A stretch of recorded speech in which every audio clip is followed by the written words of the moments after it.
السلام عليكم ورحمة الله وبركاته. النهارده مع بعض فيديو تطبيق جديد. في حاجة غريبة في نفس البشرية اننا دايما بنفكر ان السفر محتاج فلوس كتير وخطة كبيرة وتفكير مرهق، بس الحقيقة اللي ممكن تزعل شوية هي ان اكبر مشكلة في السفر مش الفلوس، ده القرار نفسه. بس استنى الجملة دي اللي ليها الاخر هقولهولك في اخر الفيديو وتفهم ساعات ليه كتير مننا بيأجل اي تجربة جديدة في حياته.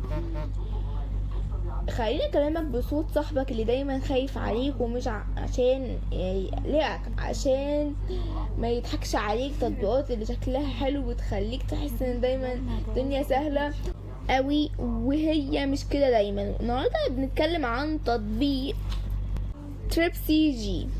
تطبيق بيحاول يبقى دليلك في رحلاتك وسفرك داخل مصر، او تنظيم رحلات وتجارب سياحية بشكل بسيط من موبايلك. يعني فكرة انها بيجمع لك اماكن واقتراحات وتنظيم رحلتك بدل ما تلف على كذا مصدر وتتلخبط. تطبيق زي ده فكرته انه يساعدك تخطط رحلتك بشكل اسرع وتشوف اماكن ممكن تزورها، تقترح عليك انشطة، يعني يساعدك تكتشف تجربة جديدة في مدن مختلفة. يعني بدل ما تقعد تسأل اروح فين، تطبيق يحاول يديك اجابة جاهزة او بداية تفكير.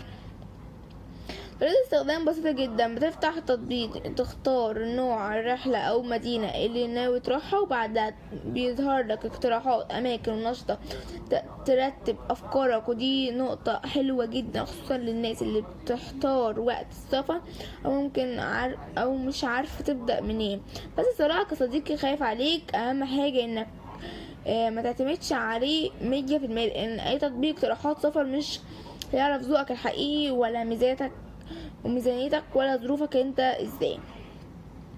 لو جاي لمميزات ناس كتير بتشكر فيه، طب في فكرة البساطة بتاعته، البحث عن اماكن وخروجات في الدائرة المحيرة، بيوفر وقت في التخطيط، وكمان بيديك افكار جديدة ممكن تكون ما تكونش في دماغك. لكن في نفس الوقت في تعليقات جوجل بلاي ستور بتتكلم عن ان المحتوى احيانا محدود او مش محدد بشكل كافي.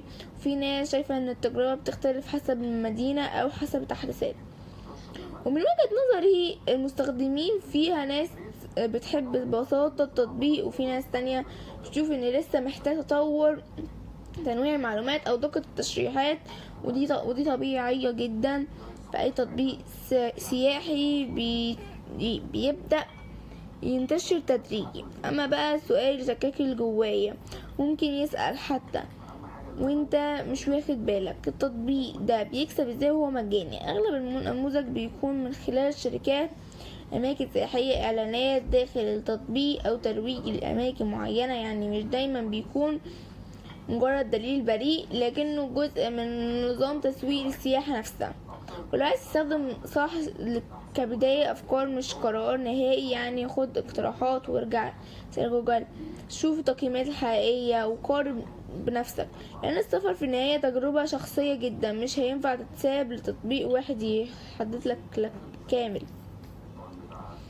وفي النهاية نرجع لسودنا بالفيديو. الجملة اللي بدأنا بيها، هل المشكلة ان السفر مكلف ولا اننا بنخاف نقرر نعيش تجربة اصلا؟ حقيقة ان اغلبنا مش محتاج فلوس اكتر، قد محتاج شوية جرأة، يطلع من دايرة التفكير ويجرب بس بذكاء مش باندفاع. ولو وصلت لهنا فاعرف انك مش بتدور على تطبيق سفر، بس بتدور على تجربة احسن، وده فرق كبير جدا. بس كده، سلام.